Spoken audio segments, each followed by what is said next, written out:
Hello everyone, कैसे हो सब लोग। उम्मीद है कि सब बहुत अच्छे से होंगे। इस वीडियो में हम डिस्कशन करने वाले हैं सेक्शन बी के क्वेश्चन नंबर 22 के सॉल्यूशन के बारे में। अगर आपने इसे प्रीवियस वीडियो अभी तक नहीं देखा, साथ ही साथ आने वाले वीडियोस का सॉल्यूशन देखना चाहते हो तो कंप्लीट प्लेलिस्ट का लिंक मिलेगा आपको डिस्क्रिप्शन में। तो एक बार डिस्क्रिप्शन अब जरूर चेक कर लोगे। साथ ही साथ अभी तक हमें टेलीग्राम पे ज्वाइन नहीं किया तो फटाफट से आप ज्वाइन कर लोगे। क्वेश्चन नंबर 22 क्या है? ABCD is a parallelogram. ABCD क्या दिया है? एक पैरेललोग्राम है जो कि आपको फोटो में देखने को मिल रहा है फिगर में देखना। ठीक है, point P divides AB. Point P जो है वो डिवाइड्स करता है एबी को किस रेशियो में? In the ratio 2:3। And point Q divides, और क्यू जो है वो डिवाइड करता है डीसी को किस रेशियो में? 4:1 के रेशियो में। ठीक है, तो अगर इधर रेशियो हम लोग x ले लें तो जो हमारा पॉइंट P है किस रेशियो में डिवाइड करता है? 2:3 में। यानी कि अगर सपोज कर ले ये 2x है तो ये कितना होगा? 3x है ना। 2:3 ना, तो इधर वाला पार्ट रेशियो हमने x ले लिया तो 2x और ये 3x आ जाएगा। उसी टाइप से Q डिवाइड करता है किस रेशियो में? 4:1। तो ये x लिया तो इसको y ले लेते हैं, यानी कि ये इसको सपोज करें 4y तो ये 1y, या सिंपल फॉर्म में y आप लिख सकते हो। ठीक है, इस फॉर्म में आपको देखने को मिलेगा, यानी कि ये हो जाएगा 4y और वो हो जाएगा सिंपल फॉर्म में क्या? That is y। ठीक है, सही है। तो प्रूव करना है कि OC is the half of OA। क्या प्रूव करना है? कि OC जो है वो है हाफ ऑफ OA। ये हमें सिंपल फॉर्म में क्या करना है? प्रूव करना है। आ जाओ प्रूव करते हैं। लेकिन हमें इनके बीच में रिलेशन निकालने के लिए सबसे पहले जो काम करना होगा, इन दोनों ट्रायंगल को क्या करना होगा? सिमिलर प्रूव करना होगा, क्योंकि सिमिलैरिटी के बेसिस पे हम लोग कुछ रिलेशन जो है वो फाइंड आउट कर सकते हैं। तो ठीक है, कौन कौन से ट्रायंगल में चलेंगे? तो चलेंगे इन ट्रायंगल कौन सा? AOP है ना, AOP एंड ट्रायंगल कौन सा? COY है ना, या OCY जो लिखना चाहो। एंड ट्रायंगल कौन सा? COQ, सॉरी COQ ना, Y क्यों बोल रहा हूं यार, Q है ना। तो इन ट्रायंगल COQ है ना, AOP और COQ। ठीक है, इस बेसिस पे आप क्या लिख सकते हो? इस बेसिस पे जैसे ये हमारा क्या पैरेललोग्राम है ना, तो पैरेललोग्राम है तो सिंपल फॉर्म में ये वाला एंगल क्या होगा? इस वाले एंगल के इक्वल होगा, है ना। तो हम लोग लिख सकते हैं क्या? That is angle OAP is equals to क्या? OCQ। एंगल क्या? एंगल OCQ कैसे होगा? तो अल्टरनेट इंटीरियर एंगल है ना, अल्टरनेट इंटीरियर एंगल के बेसिस पे। और यहां देखो ये वाला एंगल इस वाले एंगल के इक्वल होगा, कैसे?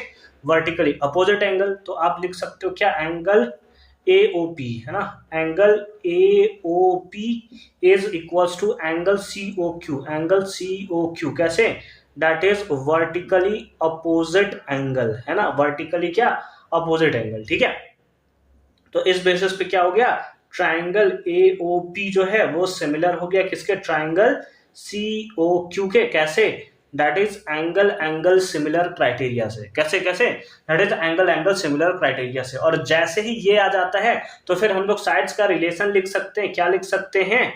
OA by OC है ना, AO by CO है ना, इज इक्वल्स टू क्या लिख सकते हैं? AP by CQ लिख सकते हैं, AP by CQ।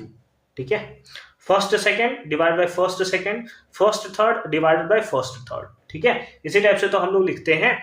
तो अब इस बेसिस पे अगर हम लोग देखें तो क्या हो जाएगा? ये हो जाएगा AO by CO is equals to AP कितना है बताओ? 2x है। ठीक है, डिवाइडेड बाय CQ कितना है? y है। ठीक है सर, ये ना ये रिलेशन हमें पक्का मिल जाएगा, लेकिन x और y किसी एक का वैल्यू अगर हमें मिल जाए तो, है ना।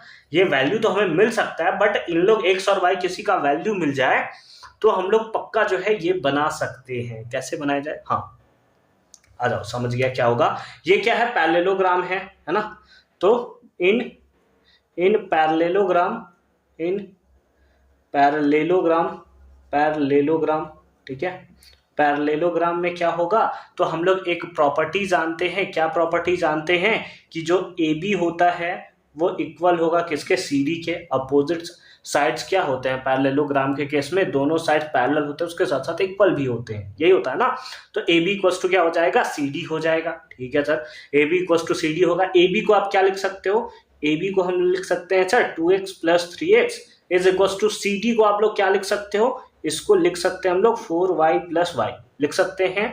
इसको ऐड कर दो कितना आ जाएगा 5x इक्वल टू, इसको ऐड कर दो कितना आ गया 5y, 5 से 5 मर गया तो x इक्वल टू कितना आ गया y।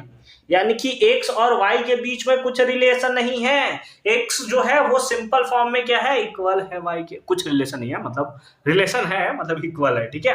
तो यहां से आप क्या लिख सकते हो, यहां से आप लिख सकते हो दैट इज, इसको इधर इधर इधर बंद कर देता हूं मैं, है ना, इसको इधर बंद कर देता हूं। AO by CO is equals to 2x equals to y है तो x के प्लेस पे आप y लिख सकते हो डिवाइड बाई क्या y से y क्या हो गया मर गया, y से y क्या हो गया मर गया, ठीक है। ठीक है, आपको निकालना क्या है OC, ठीक है, आपको OC निकालना है। तो इसके बाद इधर बनाता हूं, ठीक है, क्रॉस मल्टीप्लाई कर दोगे तो ट्वाइस ऑफ OC है ना, ट्वाइस ऑफ OC, ये कुछ अलीब नहीं दिख रहा, लग रहा है कि कुछ और लिखता हूं। Twice of OC is equals to क्या, दैट इज OA, ये मल्टीप्लाई में इधर आएगा तो डिवाइड में, यानी कि OC equals to half of OA, और ये हमारा क्या हो गया प्रूव्ड हो गया, ये हमारा क्या हो गया प्रूव्ड हो गया। क्या सिंपल सा तरीका था ये प्रूव्ड करने का, बताओ इससे सिंपल कुछ हो सकता है क्या, इससे सिंपल भी कुछ हो सकता है क्या।